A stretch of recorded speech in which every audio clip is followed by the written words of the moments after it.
இறை இயேசுவில் எனக் அன்பார்ந்தவர்களே, நம் ஜீவனுள்ள தேவனின் உயிருள்ள வார்த்தைகளை தினமும் கேட்பதன் மூலம் உங்களுக்கு நன்மையும் ஆசையும் உண்டாவதாக.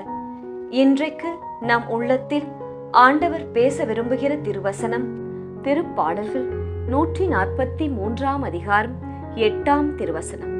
உம்மை நோக்கி என் உள்ளத்தை உயர்த்துகின்றேன். இறை இயேசுவில் எனதருமை நண்பர்களே, உங்கள் அனைவருக்கும் நம் இயேசுவின் அன்பை உரித்தாக்குகின்றேன். இன்றைய புனிதராம் புனித ஜான் டி அவிலாவிடம் நமக்காக இறை இயேசுவிடம் பரிந்து பேசி அவரின் மேலான இரக்கத்தை பெற்று தரும்படி இந்த நாளில் ஜெபித்துக் கொள்வோம்.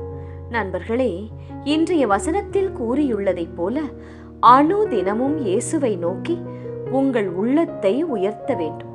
அடுத்தது, இது அன்னை மரியாவின் வணக்க மாதம் ஆதலால் தினமும் ஜெபமாலை, மாதா மன்றாட்டு இவற்றை செய்து வர நம் குடும்பத்தில் உயர்வு ஏற்படும், அமைதி நிலவும். சரி, ஆண்டவரே, என் வாயின் சொற்களும் என் இதயத்தில் எழுகிற எண்ணங்களும் உமக்கு ஏற்றனவாக இருக்க கடவது என்றும் தினமும் நாம் மன்றாட வேண்டும், ஜெபிக்க வேண்டும். உங்கள் வாயின் சொற்கள், அதில் நீங்கள் மிக மிக கவனமாக இருக்க வேண்டும். அவையே உங்களுக்கு சமாதானத்தை கொடுப்பது அல்லது அமைதியற்ற நிலையை கொண்டு வருவதற்கும் முக்கிய காரணமாக அமைகின்றது உங்கள் வாயின் வார்த்தைகளே. அதில் மட்டும் நீங்கள் கவனமாய் இருந்துவிட்டால் பல பிரச்சனைகளை தவிர்க்கலாம். சில சமயங்களில் நம்மையே அறியாமல் அவசரப்பட்டு பேசிவிடுவோம், கோபப்பட்டும் கூட வார்த்தைகளை விட்டுவிடுவோம், வேண்டாததை பேசிவிடுவோம்.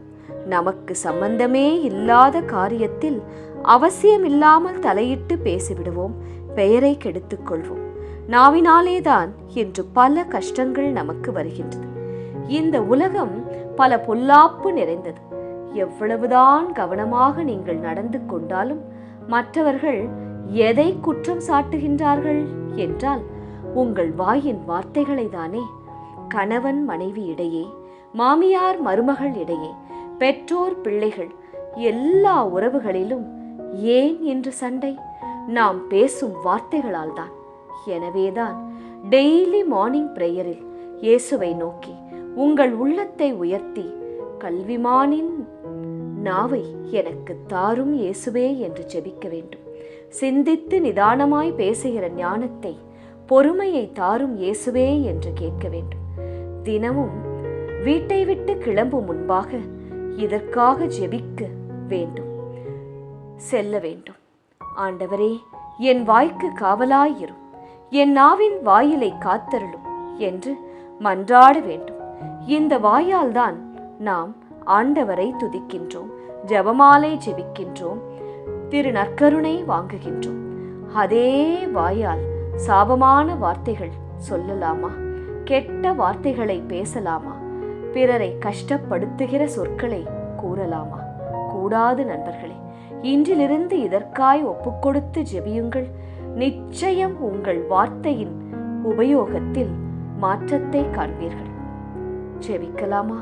இயேசுவே, என் தேவனே, மரணமும் ஜீவனும் நாவின் அதிகாரத்தில் உள்ளது என்பதை நினைவில் கொண்டு என் வாயை அடக்கிக் கொண்டு வாழ துணை செய்யும்.